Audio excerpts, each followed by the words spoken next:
ಭಗವದ್ಗೀತೆಯಲ್ಲಿ ಕೃಷ್ಣ ಹೇಳ್ಬಿಟ್ಟಿದ್ದಾನೆ, ನಿನ್ನ ಕೆಲಸ ನೀನ್ ಮಾಡು, ಫಲ ನನಗ್ ಬಿಡು ಅಂತ. ನನಗೆ ಸಿಕ್ಕಾಪಟ್ಟೆ ಕನ್ಫ್ಯೂಷನ್ ಈ ಡೈಲಾಗ್ ಬಗ್ಗೆ. ಹಿಂಗಯ್ಯ, ನಮ್ ಕೆಲಸ ನಾವು ಯಾಕೆ ಫಸ್ಟ್ ಆಫ್ ಆಲ್ ಕೆಲಸ ಯಾಕೆ ಮಾಡ್ತೀವಿ? ಫಲಕ್ಕೋಸ್ಕರ. ಕೆಲಸ ನೀನ್ ಮಾಡು, ಫಲ ನನಗ್ ಬಿಡು ಅಂತ ಅವನಲ್ಲ, ಇದು ಹೆಂಗಿದು ಅಂತ.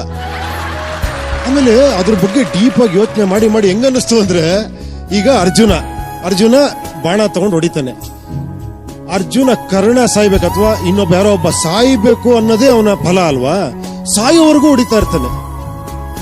ಇದು ಫುಲ್ ಕನ್ಫ್ಯೂಷನ್ ನನಗೆ. ಏನಯ್ಯ ಫಲ ಹೆಂಗ್ ಬಿಡೋದು? ಇವಾಗ ಒಂದು ಸಿನಿಮಾ ಫಾರ್ ಎಕ್ಸಾಂಪಲ್, ಸಿನಿಮಾ ನಾವ್ ಎಲ್ಲರಿಗೂ ವರ್ಕ್ ಮಾಡ್ತೀವಿ, ಸಿನಿಮಾ ಸಕ್ಸಸ್ ಆಗೋವರೆಗೂ ಹೋರಾಡ್ತೀವಿ ಅದ್ರ ಹಿಂದೆ. ಅಂದ್ರೆ ನನ್ನ ಕೆಲಸ ಅದು.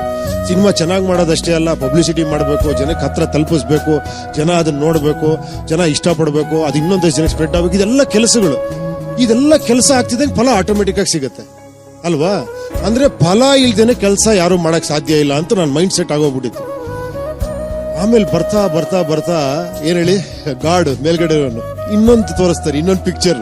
ಸಿಕ್ಕಾಪಟ್ಟೆ ಕೆಲಸ ಮಾಡಿ ಎಲ್ಲಾ ರೀತಿ ಮಾಡ್ರು, ಕೆಲವು ಟಪಕ್ ಅಂತ ರಿವರ್ಸ್ ಆಗ್ಬಿಡೋದು. ಅವಾಗ ಏನೇ ಇಷ್ಟೆಲ್ಲಾ ಮಾಡಿದ್ರು ಕೂಡ ಫಲ ಯಾಕೆ ಸಿಗ್ಲಿಲ್ಲ?